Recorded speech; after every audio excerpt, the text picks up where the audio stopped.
Merci. Je remercie l'association des gastro-entérologues de Sétif de m'avoir invité à cette journée. Je suis content d'être parmi vous parce que c'est ma ville natale en plus. Donc je vais essayer de vous parler de l'échographie, donc la place de l'échographie dans les Mickey, qui a beaucoup bougé ces dernières années. Et en fait, c'est pour essayer de vous la situer dans la surveillance des Mickey en 2023. Alors, les objectifs de cette présentation sont à mon sens importants. Je vais essayer en 20 minutes de vous donner les conditions techniques de réalisation d'un examen échographique du tube digestif, la sémiologie échographique de l'atteinte intestinale et de vous donner les indications et les limites de l'échographie dans la surveillance et aussi dans l'évaluation de la réponse thérapeutique. Vous voyez qu'il y a beaucoup de questions auxquelles il faut répondre. Alors, pour que l'échographie soit un outil de surveillance, l'idéal, ça serait qu'elle soit recommandée, qu'elle soit facile, qu'elle soit fiable, acceptable par vous-même et vos patients, disponible, et qu'elle soit complémentaire de ce que vous avez déjà, et idéalement qu'elle soit prédictive pour ce qui va se passer pour vos patients. Alors je vais essayer de vous répondre. Actuellement, en termes de recommandations, la recommandation n'est pas totale. Dans les recommandations 2018, l'échographie est retenue dans l'évaluation de la maladie iléale, la recherche de complications telles que les abcès, les fistules et les sténoses, les récidives post-opératoires, et elle est suggérée dans le suivi des patients asymptomatiques. Alors, qu'est-ce qui va changer? Alors, ce qui va changer, ce sont les nouvelles recommandations, les nouveaux objectifs. Vous savez que Strike 2 vient de paraître, et une des révolutions de Strike 2, c'est d'avoir introduit les biomarqueurs dans la surveillance de la maladie de Crohn et de la rectocolite ulcéro-hémorragique. Et vous voyez qu'il vous est demandé la normalisation de la calprotectine à court terme, de la CRP à court terme, de la calprotectine à moyen terme et une rémission endoscopique à long terme, voire même une cicatrisation transmurale au cours de la maladie de Crohn. Et au fait, l'échographie, elle a une littérature qui est apparue assez tardivement.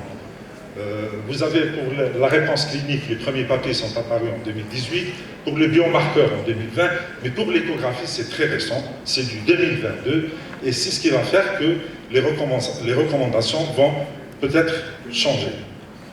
Alors, est-ce que c'est facile de faire une échographie? Oui, il suffit d'avoir des patients et un échographe.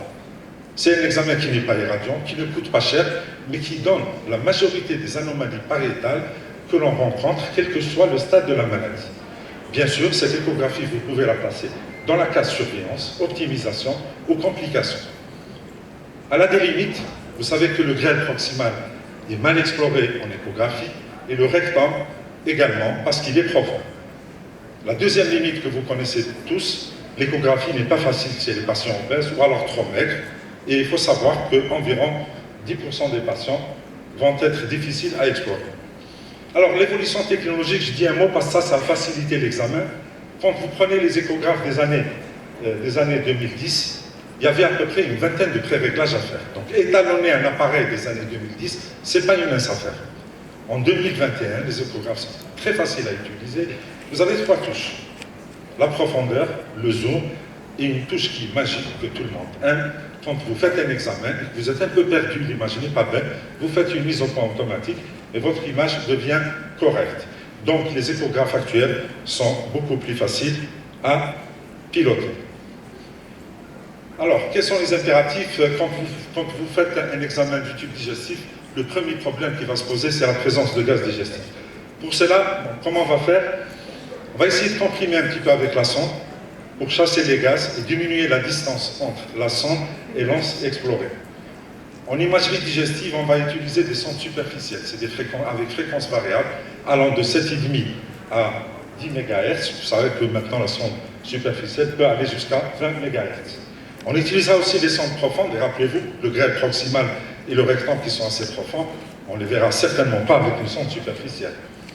Une fois qu'on a terminé l'échographie en mode B, on allume le Doppler. Et là, on va analyser un peu la vascularisation de la paroi intestinale. Je vous dirai 2 mots. Il y a l'échographie de contraste qui consiste à injecter un produit de contraste en IV. Ça permettra de voir la prise de contraste des lésions, de l'épaississement, de la graisse et tout ça. Donc ça va donner une information sur l'activité de la maladie. Et il y a aussi l'échographie couplée à l'élastographie.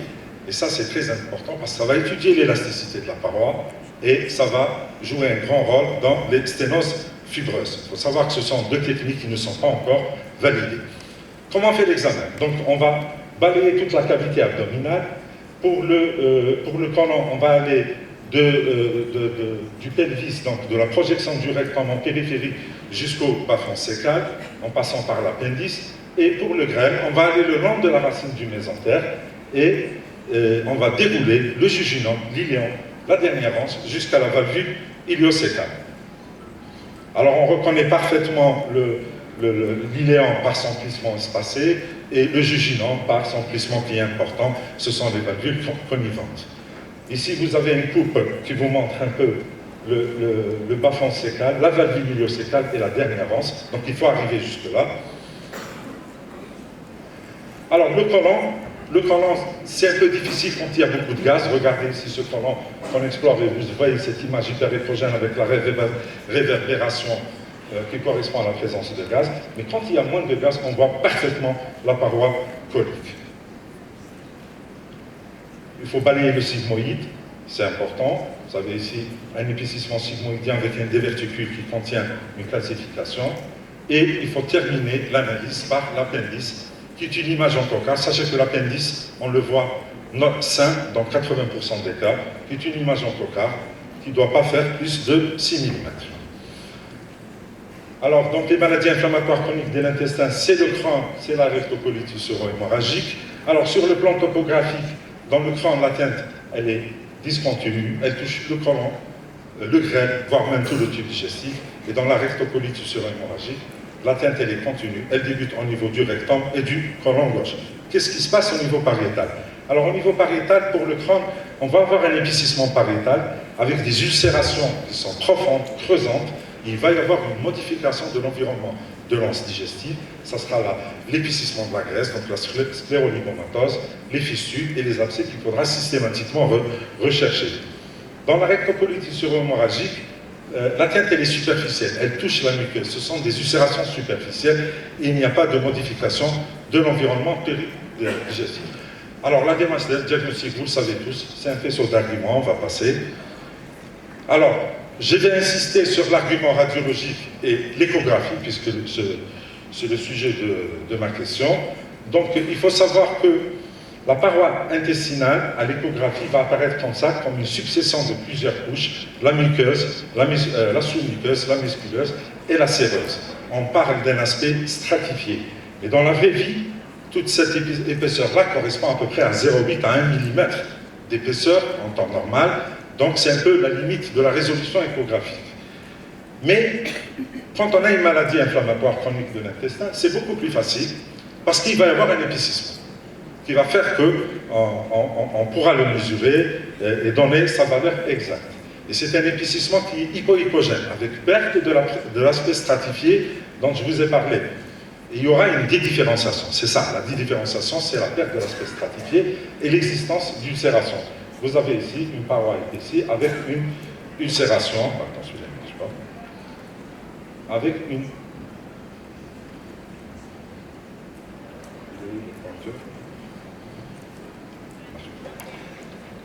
avec une ulcération au niveau de la paroi. Alors, une fois que vous avez trouvé un épaississement, il faut donner ses critères, les critères d'analyse. Il faut mesurer l'épaisseur, donner son étendue, donner sa longueur, sa régularité. Est-ce que c'est un épaississement régulier, irrégulier? Est-ce qu'il est sténosant, ectasiant? Et est-ce qu'il a une lumière centrée ou excentrée? Alors, voilà un épaississement où vous avez... Je ne marche pas sur le pointeur.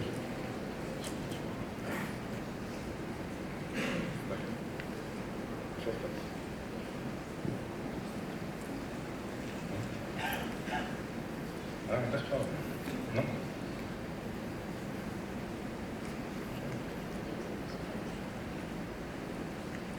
Le pointeur. D'accord.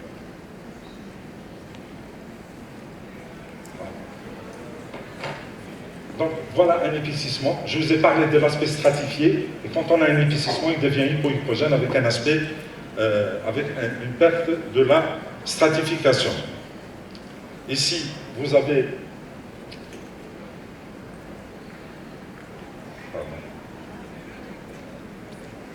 donc ici, vous avez sur les images d'en haut un épaississement au cours d'une maladie de Crohn, et vous remarquez qu'il y a un épaississement important de la graisse, c'est la sclérolipomatose, et sur les images du bas, vous avez un épaississement qui intéresse la muqueuse. Il s'agit d'une maladie de Crohn.